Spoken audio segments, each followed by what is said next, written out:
jenengmu ning atiku. Wah, resik. Suarane kali sone lho. Ayo. Tapatin saben dino ra bakal ilang jenengmu ning atiku. Atiku atimu. Mati sindan-sindan esuk pengen dandan ngono kuwi ta lek wayangan. Pengen. Sok kapan-kapan dandane ngene iki. Stop. Pak Dalang, stop intermezzo. Nggih. Pak Lurah, bojo kula ketoke pengen cedak penyanyi. Mangejak Pak Lurah, magladang. Mboten napa-napa ben hiburan. Lah kula malah pengen kados mbak-mbak niki malah. Pengen napa? Pengen dandan ngeten. Mboten sah ngoten niku malah muwening jenengan.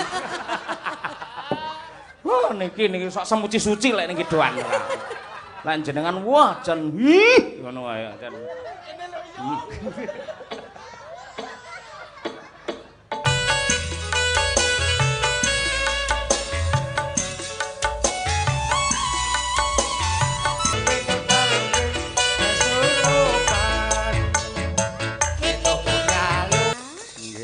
Nggih, sampun. Sampun. Mboten lho, mboten kenalan jenengan asmane sinten, Mbak? Yo kenalan sih. Nggih, kula dalem Leliana, Pak. Siapa? Leliana. Sing takoni kula malah teng Pak Lurah pripun? Pripun? Leliana. Non? Leliana, Pak. Liliana. Leliana. Leliana. Pundi daleme? Kula saking Mojo Gedang. Mojo Gedang. Nggih. Iyalah. Kenal kalian Kang Rajamala sing nyaron niku. Pundi to? Niku lak mase. Jenengan ki kok ya? Niku lak mase sing niku ngibot niku. Nggih, Mas Nggih. Joko menika. Nggih, biasane lek tenggen kafe ya niku sing ngibot niku ngedram. Oh. Ngoten to. Heeh, ompreng diwalik no. Renang-renang ngoten niku. Nggih. Nggih. Sampun, matur sembah. Mbak, mboten pengen nyindan jenengan. Kapan mboten Nggih pengen dadi pengen sindan. ngoten, Pak. Tenggen kula niku enten kursusan. Napa nggih? Sing ngajari mboten Bu Kesi ini kan pun sibuk teng kampus, nggih. Lah mengke sing ngajari sinten, Pak? Kula. Nggih ning jam 2 bengi. Bahaya loh, Pak. Sampai Mboten jam loro. golek keheningan gitu, Pak. Oh, Ketika kita hening, sepi, maka itu fokus untuk kita memberi ilmu kepada siapa saja dan mudah diterima, ngoten niku, Mbak. Nggih, mengke kula dolan mriko. Mergo jenengan upamane ngangge napa niku ngangge napa gelungan ngangge sayak bayaan ngono. Walah mesti kaya buwal jinah jenengan. Nggih. Wani ngarepan. Wani ngajari sinden iki arepan. Ora. Jam 2 bengi wani. Ora wani. Samplo parut lho. Pak aku malah wedi dhewe to iki. Pripun Pak Lurah? Terus terus nih. Rencang kula enten setunggal menika. Nggih. Monggo, Mbak. Nggih mangaturi. Sisan. Mbak, anu Pak Lurah, sekedap Pak Lurah. Niki yo gentenan no. Niki Niki mangke lek mboten kan nembang gawe story doan. Mek macak tok ora kon ngopo-ngopo mendhi doan ngoten. Sakniki kalih kula nyaosi informasi dumateng warga masyarakat ingkang kepareng rawuh lan ugi ingkang kepareng mirsani lumantar streaming. Ya, dados Pak Lurah, Pak Lurah. Pak Lurah lek nyawang sinden angel diceluk pisan. Dalam bahasanya nggih. Benjang Nggih. tanggal 6 September. 6 September ya. Teng griya kula teng Kampung Wayang Sawan Jaten teng lapangan Indraprasta Siap. ugi wonten wayangan peringatan HUT RI yang ke-79 79 ya. tanggal 6 ning agenda yang disusun oleh panitia adalah tanggal 5, 6, 7 akan ada pergelaran semuanya September. September ya. Nggih, nggih. Mangke mang tindak mriko. Siap. Mbak Leli mangja nggih. Nggih.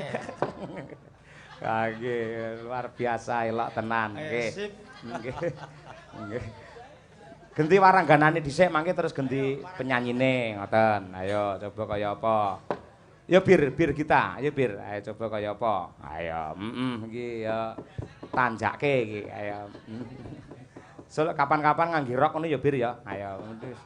Kula pun sering lho Pak ndang rok ngoten niku. Heeh, ning yo ngenteni lek mau mari gudiken kuwi sik ya. Ora ya Pak Resi mulus jenengan nonton opo piye Pak? Emoh. Ora coba kaya apa. Ku tak dang. Yo, Mbak Bir kita Ayu dari Kota Tahu Kediri. Dados.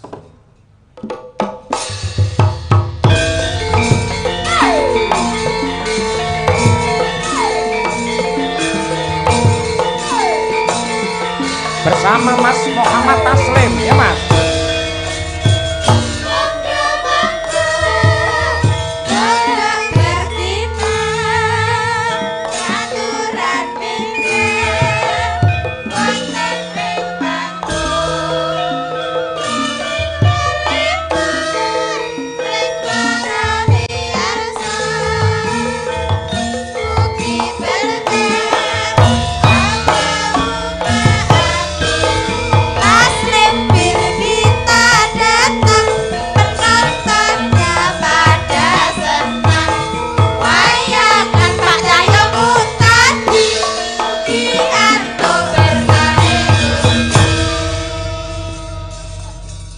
dalu nduk Birgita Ayu. Nggih, sugeng dalu Pak Dalang. Nggih. Ucapkan selamat sukses untuk APSI Korwil Tasikmadu ulang tahun yang ketiga. Yo. Mengucapkan selamat ulang tahun APSI yang ketiga. Semoga semakin sukses, jaya, tanggapannya lancar, sehat sedaya pengusahanipun nggih Pak. Amin. Kalau wingi Pak Dalang, kula Iya. tanggapan niku kula ndongakne Pak Lurah, kula ndongakne ketua panitia.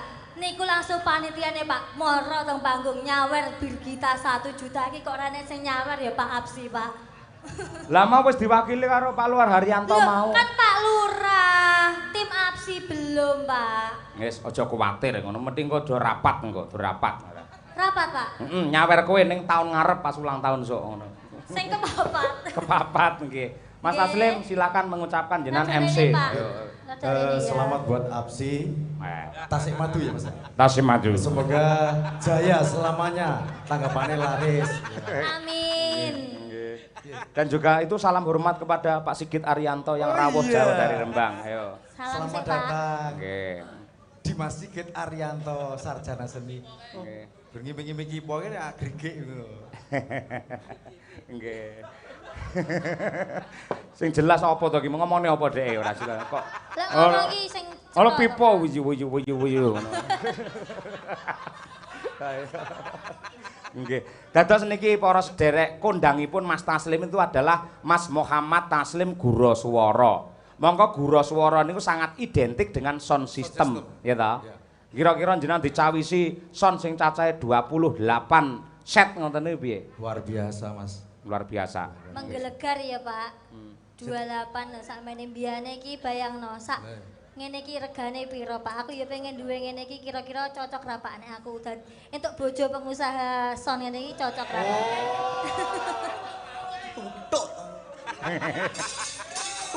Lambene omongane ra kaya ngono, Bir. Sing marai kowe rawet iki ngono kuwi lho. Ngomong celebang-celbung ora. Maksude ki somben ki calonku ki ya pengusaha son ngoten lho Pak. Jenenge ampun negatif thinking riyen to. Nggih. Dadi lek pengen dadi pengusaha son kuwi sing penting duwe speaker karo duwe mic, ya ta. Speaker lak kowe duwe to? Pun mic nggih pun Pak kula. Wis ta, Pak. ayo syukur lek ngono. Menghibur warga masyarakat di Tasikmadu dengan lagunya Lintang Asmara coba kaya apa? Ayo. Iya Pak, intang asmara neh hak dhewe. Saksofone ini kudu muni Pak. Oh, harus.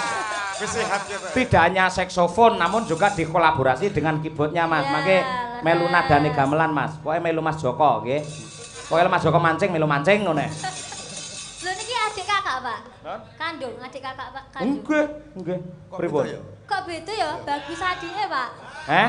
Bagus adike niku Pak. Apa iya? Nggih. Heeh. Dicangkung. Kuwi mbiyen produksi gagal kok. Ampun Pak, ampun Pak, ampun Pak, ampun mboten Pak. Mboten. Yo, Ora. monggo diaturake saking anu nggih. Sekso nggih Mas. Iya. Pun siar nggih Mas Udin nggih. Semangat, Wah, Mas Udin. alhamdulillah nggih. Sehat Mas. Dicek di APSI sini ya. Lintang Asmara. Yuk, dados.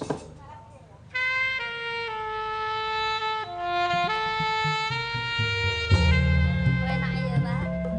Pak Taslim. Pak sampean kok bagus menijane Pak ame apa? Panas-panas ya.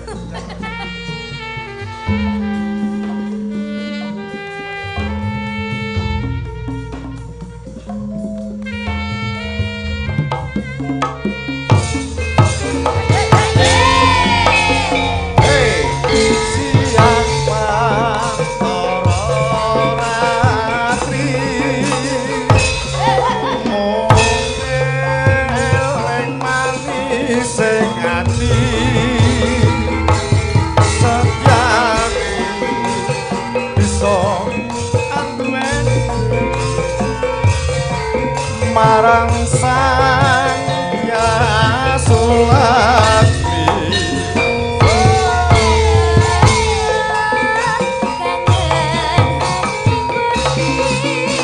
Hey!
dan kara ori Sekop sekop Pak, sekop sekop.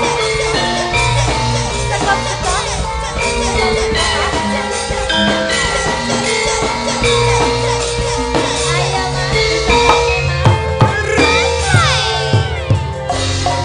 ayo Mas. siang Sekop sekop sekop sekop. ratri mung eleng manis sing ati setyen bisa handuweni marang sang Yasulati.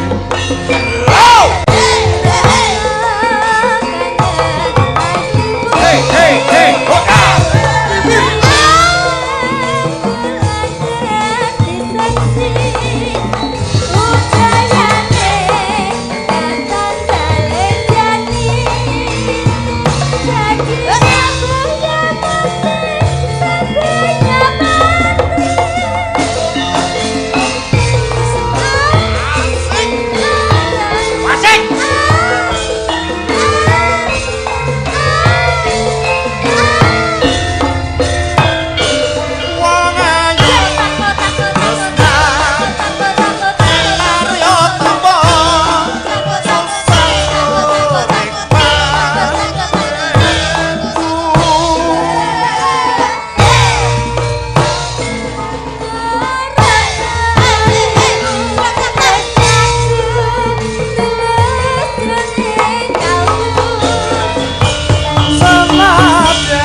luar biasa.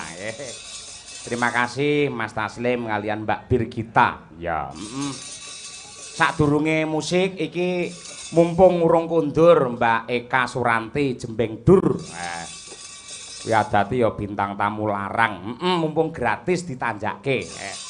Sik lenggah ora Mbak Eka iki? Nanti Mbak Eka. Pun kundur. Dereng, putih-putih Mbak Eka, mriki Mbak. Ayo. Kuwi ya piyayi Karanganyar. Karanganyar wis sak trepe yen melu ngregengake ulang tahune Apsi yang ketiga. Mligine Korwil ing Tasikmadu. Nggih. Coba kaya apa? Ya. Pundi? Kundur. Oh, nggih, Mbun. Nggih. Lah ngono penyanyine sik. Ya, coba nggih. Ya Mbak, yang satunya selain Mbak Leli tadi, ayo coba kaya apa, nggih. Ya Mas, disupporti Mas jenengan king mriku. Coba kaya apa. Bersama Campur Sari Ngesti Laras.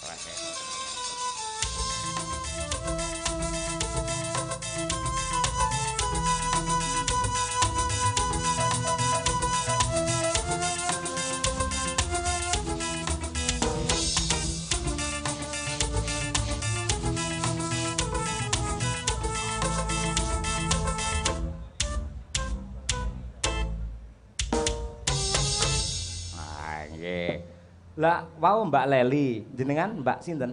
Loli. Dalam Loli Pak Dalam. Loh, penyanyi loro senengane Li kabeh ya. Jenengan mau Leli ki Loli, ayo. Wah, jan luar biasa. Lujeng dalu. Wah, jan kaya sekretaris ning film-film kae lho. Ayo.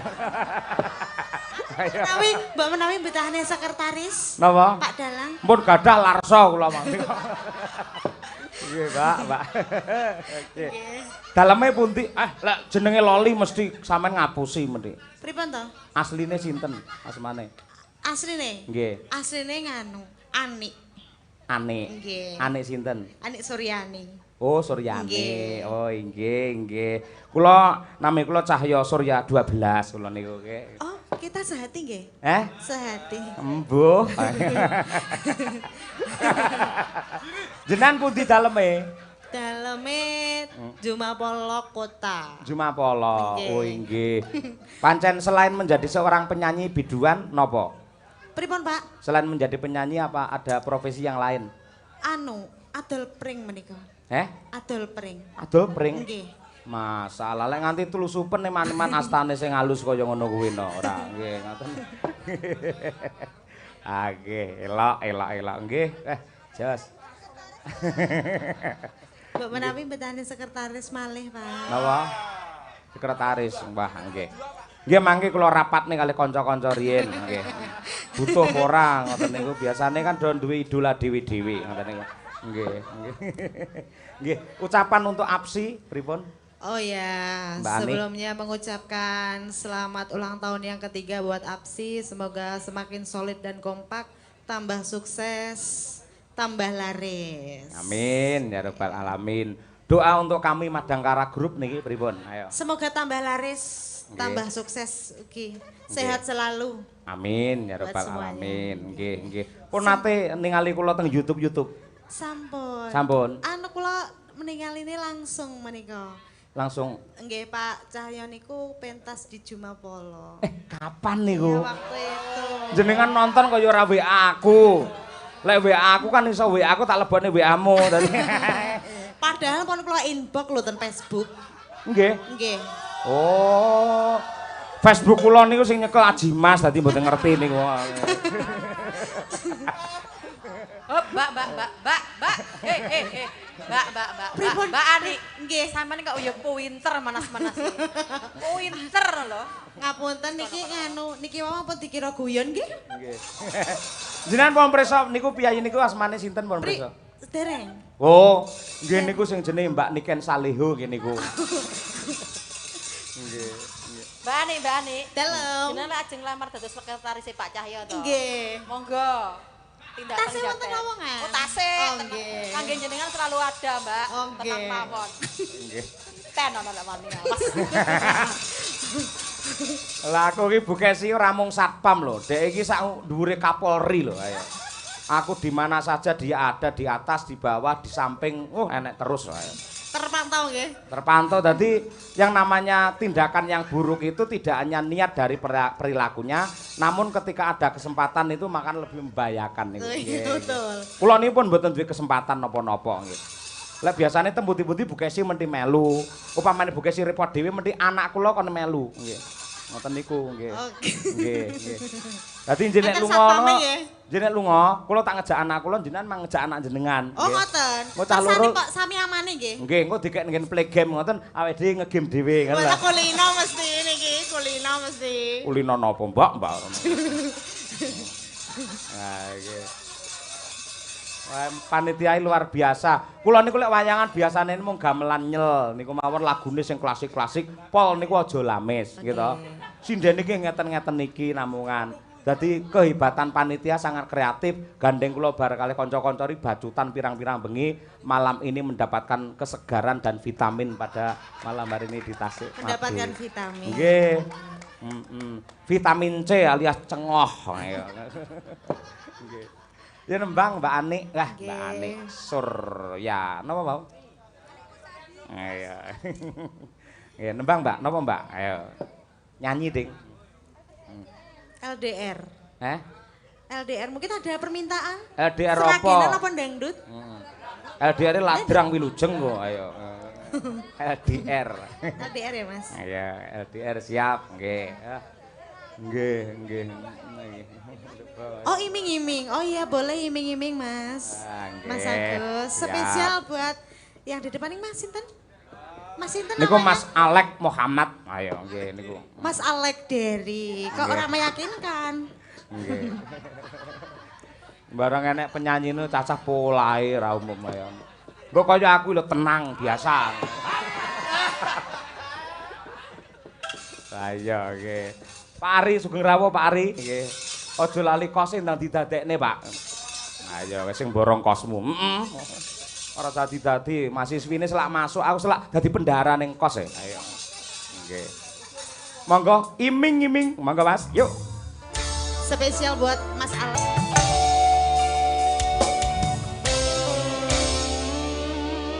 Luar biasa. Alhamdulillah sampun matur nuwun. Mbak nuwun, Mbak Ani niki ngapunten sinden-sinden lek senggak niku ngawut niki wau. Mboten ketinggalan curahan hati menika. Ojo cinta bojone wong niku lho. Nggih ngoten niku. Sampun Berat. Pak Dalang. Napa? Sampun. Oke. Terima kasih nggih, Mbak. Matur nuwun nggih, nggih. Sukses selalu kagem jenengan Mbak Ani. Waduh, deh. Modele saiki penyanyi ngono ya, Mak. Lek mbiyane mesti ngagem rock bablasan kae terus kertip-kertip ngono kae. Saiki ngangge rock terus blek nggen buri ngene. Wah, jan. Ya, cocok. Wis ngono kuwi. Pancen kemajuane jaman ngono iki malah nggih ngopo-ngopo kena, Nduk. Ya. Loh, maksude nggih nyanyi kena ning kantor ya kena, ning pasar ya pantes ngono lho. Ayo. Lah iya to. Jan ya. Elok tenan. Temenanan. Tujune kok aku dadi cangik, dadi limbuk, dadi dalang ayo. Upama dadi MC campur sarine bae tenan. Abot sanggane, abot gudane. Iya. Ngene wae, Mak. Ngene iki men slamet aku. Ayo oke. Coba kaya apa saiki genti genduk Winong Nawangsih. Ya, iki.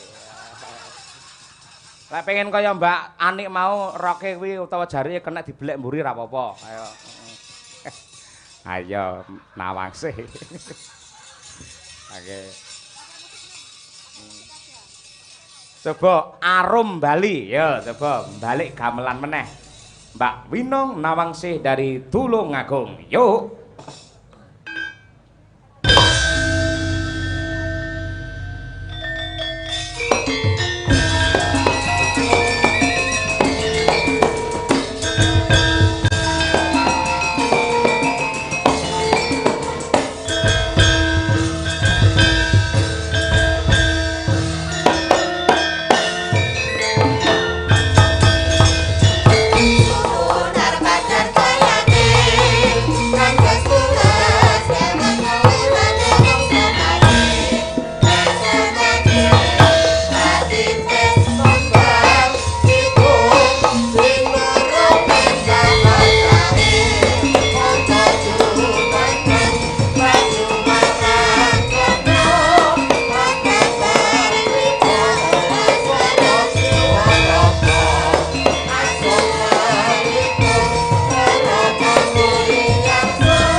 Nimas Ayu Winong Nawangsih. Nggih, Pak. Halo. Sampeyan iso berkumandang suaramu alus ana ing streaming lan uga ana ngendi wae. Satemah entuk pangalembono. Wah, Winong suarane becik apik tanpa disurung kehebatan sound system yang profesional. Mokal nduk sampeyan iso melejit jenenge. Nggih, Nah, Pak. ngono kuwi. Terus sanget. Terus sampeyan kudu marem. Madangkara duwe apa kuwi operator sound ya kuwi Pak Marno. Nah, niku. Lah, len nuwun sewu, lek nang YouTube kuwi komplit suarane gamelan kuwi mlebu kabeh ngono kuwi. Tur alus, ora enek sing pecah kaya ngono kuwi. Leres sangat. Mila nggih Pak Marno kudu di eman-eman panjenengane saya sepuh, ya tenagane kudu diwet-wet. Ayo. Ampun disepuh-sepuhne to, Pak. Lho pancen ya wis sepuh sing tak maksudne ngene lho. Pambriye iki generasine Pak Marno kudu ndang enek. Oh. Sing tak arep-arep mek mung kari glondor to janjane. Ya. Ning dhek angger kon nyekel apa kuwi nggen mixer malah bingung dhewe. Ayo, serap apa kakean ning RRI ya glondor ya. Ora mari-mari penyakiten kuapok kowe ayo. Ayo, siaran. Siaran. Sagung para miyarsa. Heeh. Lah iki ngene, Nduk, bareng tak amati ana ing streaming, ana ing medsos. Iki sampeyan iki jenenge saya melejit, saya viral, saya kondang. Penggemarmu saya akeh. Mula kanggo tandha tresna marang penggemarmu, sampean aja bosen, aja waleh. Merga nadyanto sing jenenge ninggal katresnan ki ora mung kok ben-bengi metu. Mbok sak jam metu ping pindho ngono yen pancen lagi seneng ora ana jelehe. Ngono ya, Nduk ya. Nah, kaya Umi mbiyane jaman podang kuning ben-bengi nembange ya podang kuning kuwi. Sok-sok yen ra metu malah gawe kuciwane sing mirsani. Ngono kuwi. Ya saiki kudu tetep semangat iki ninggal katresnan ngono kuwi. Aja nganti ninggal katresnan keluarga besar saka Apsi ing Tasikmadu kene ngono. Pak. Sip. Mboten bawa nggih, Pak. Nun. Langsung mawon nggih. Ya wis ra apa-apa langsung. Musintene jaranane kuwi kok. Ngoten Ayo. niku. Nggih, siap. Nggih. Wah, Mbah Wir seneng Mbah Wir. Ayo. Ayo coba kaya apa nggih. Nah, pokoke sing kedua jaran kena. Ayo coba kaya apa. Nggih, Pak. Nggih. Monggo dados Mandangkara Group. Yuk.